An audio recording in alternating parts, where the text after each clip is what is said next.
Pregnant অবস্থায় পা ফুলে যাওয়ার যে ব্যাপারটা সেটা নিয়ে অনেক আপুরা আমাকে কোশ্চেন করছো, আবার অনেক আপু বলতেছো যে 8 মাসে নাকি পা ফুলে যায়, তো আমার কেন ফুলতেছে না, বা এই রিলেটেড অনেকে অনেক প্রশ্ন করতেছো। আমি যখন লাস্ট ডক্টর দেখাতে যাই ওই দিন অনেক আপু ছিল, মানে প্রেগনেন্ট আপু ছিল, তো তাদের মধ্যে দেখলাম অনেকেরই পা ফুলে মানে অবস্থা 12টা বেজে গেছে। শুধু যে পা বিষয়টা এরকম না, পুরো শরীরও অনেকের ফুলে গেছে, নাক মুখ চেহারা একদম অন্যরকম হয়ে গেছে। এটা ওনাদের জিজ্ঞেস করার পর ওনারা বলছিল যে মানে পানি নেমে গেছে শরীরে, বিষয়টা এরকম ছিল।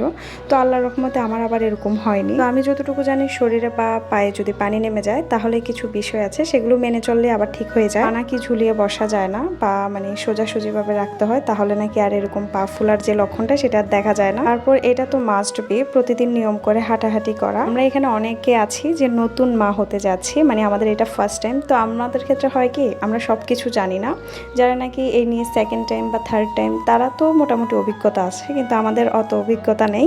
তো যে কারণে অনেকে অনেক কিছু জানি না। তার মধ্য থেকে আমি যা জানি সেটাই তোমাদের সাথে শেয়ার করছি আর কি। যারা নতুন আছো তাদের ক্ষেত্রে কাজে আসতে পারে। আর আমি বলবো যে এখানে যারা নাকি আমার ভিডিওটা দেখতেছো যে সেকেন্ড টাইম থার্ড টাইম মা হতে যাচ্ছ, তাদেরকে আমি অবশ্যই বলবো যে তোমাদের অভিজ্ঞতা থেকে কিছু বলে যেতে পারো। আমি যেটা লক্ষ্য করলাম আমার কমেন্ট বক্সে, মানে অনেক আপুদের মনে অনেক কোশ্চেন।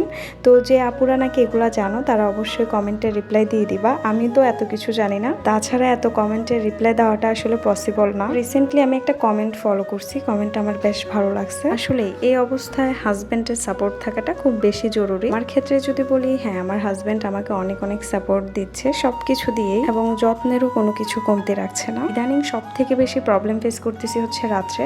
একই তো কারেন্ট থাকে না, দ্বিতীয়ত সারাদিন যেমন তেমন রাতে গেলে আমার হাত পা ব্যথা শুরু হয়ে যায়, মাজা ব্যথা শুরু হয়ে যায়। আর একাত থেকে ওকাত আমার প্রায় 5 মিনিট 10 মিনিট পরপরই হতে হয়। আর একাত থেকে ওকাত হতে গেলে যে কি পরিমাণ কষ্ট হয় সেটা আমি এখন বুঝতেছি। মাঝে মাঝে মনে হয় কয় যোগ আমি শান্তিতে ঘুমাইতে পারতেছি না। এত কষ্টের পরও যখন নাকি মনে মনে ভাবি যে আমি মা হব, তখন যেন সব কষ্ট নিমিশেই দূর হয়ে যায়। তো যাই হোক, সকল মায়েদের প্রতি আমার অনেক অনেক ভালোবাসা এবং দোয়া রইল। আর সবাই সাবধানে চলাফেরা করবে।